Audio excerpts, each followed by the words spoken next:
Good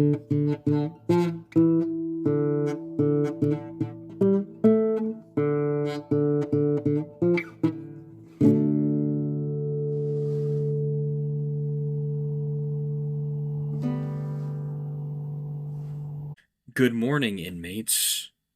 I don't care if it's not morning for you, because it's morning for you now, because I said so. I'm back. It's safety matches. I had no idea I had won this many times. I'm surprised I won it all, but that's its own discussion, which we will not be having.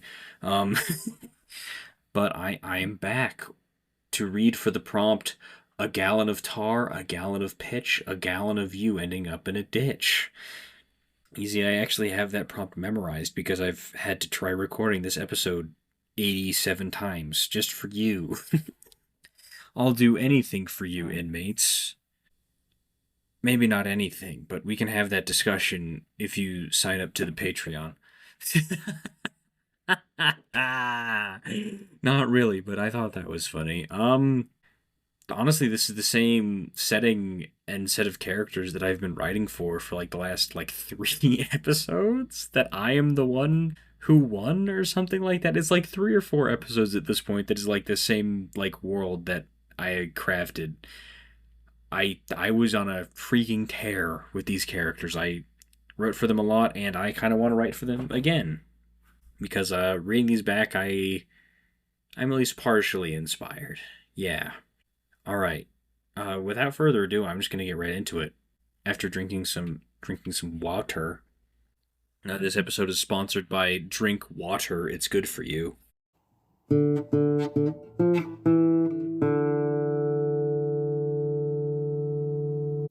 We can't just magic this away, Inferno. This needs to be done fast, before more show up. Warbird couldn't see Inferno's reaction through the smoke mask and goggles that he was wearing, but he could feel the eye roll. Inferno lifted his hands up and waved them around like a cartoon witch casting a spell. A gallon of tar, a gallon of pitch, a gallon of you ending up in a ditch. Inferno didn't move an inch for a second as Warbird glared holes in the side of his head. Oh, wow, you're right. We still have a pile of dead mutant freaks. Now stop complaining and help me pile the last few up. Warbird audibly growled. How could this have gone so wrong? Well, actually, he knew exactly how it went wrong.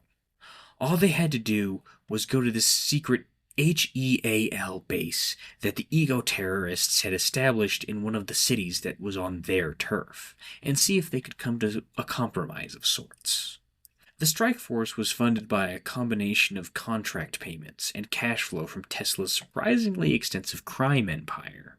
Drugs, guns, blackmail, assassinations. It was all on the table, really. And thanks to Inferno's outspoken opinion, there was one thing that was off the table entirely.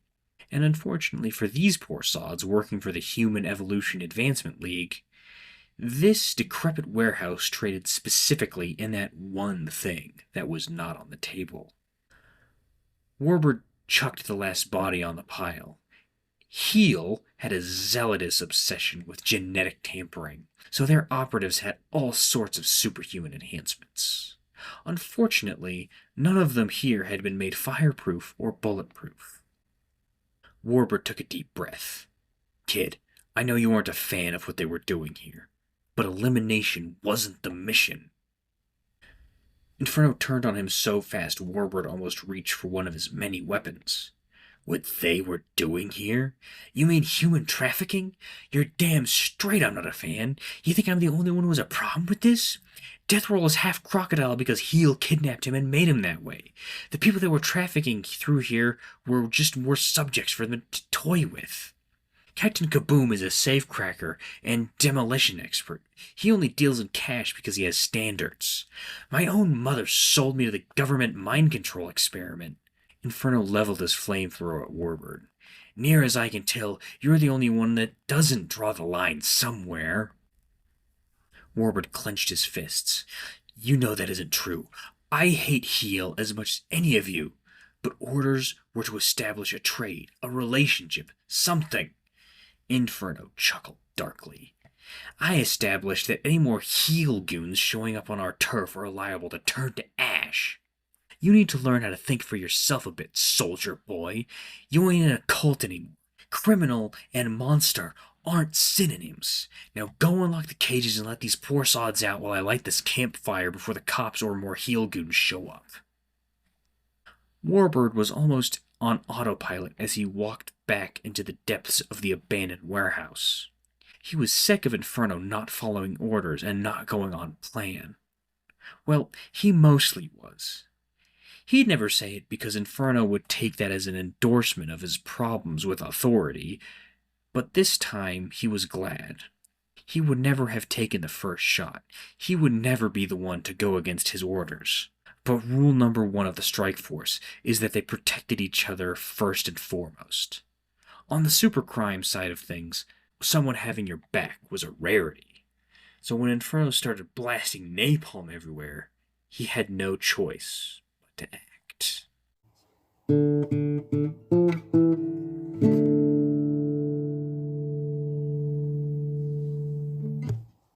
Hey, this is Octo here with the judge comments. Giving it a horrible time in the nighttime because I am filled with hubris and bad planning.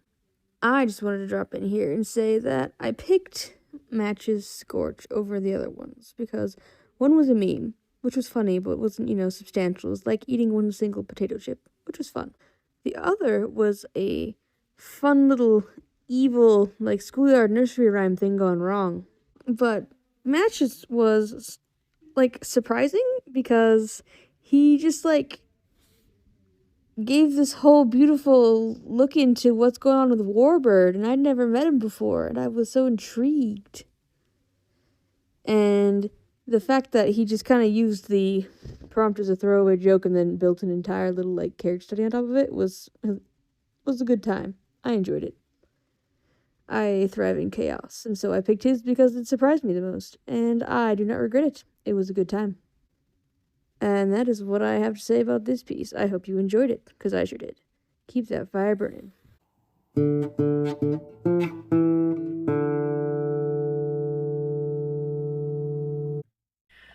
Whew, yeah, I did it. I recorded that. Listeners, you almost didn't hear this, but that was a freaking ordeal. Um, a little behind the scenes, I guess, just for fun. There's technically two versions of the document of the story. One is in my files that I wrote, and one is in like the official Scorch like file group. And for some reason, the one in the Scorch file group is just like extremely messed up and missing chunks. And I was shocked that I had one this week with how terribly written it was, but it wasn't actually terribly written. It was just missing pieces of it. That was wild. But yeah, and I did enjoy this. It was just like a little piece, you know. Someday I hope to write something more substantial, but I hope y'all enjoy listening to the little bits that get to show up on this podcast. And now we get to do the obligatory safety matches, figuring out what his prompt from the next week was live. It's like a little treat. Just for you. I'm looking for the magic number. Magic number 237. My prompt was, okay, but how do you know it's a bad idea until I try it, huh? That's probably something I've just said in real life. That's not like I can't even tell you like some like deep backstory on the origin of that prompt. I just let that rip live when I was writing prompts, like I do with a lot of my prompts, and that's almost definitely something I've just said before to people in real life. But I hope this episode wasn't too chaotic. There's a lot going on with me right now, so it might be a little bit like that. But keep those fires burning, inmates. As long as I'm your favorite, you're my favorite.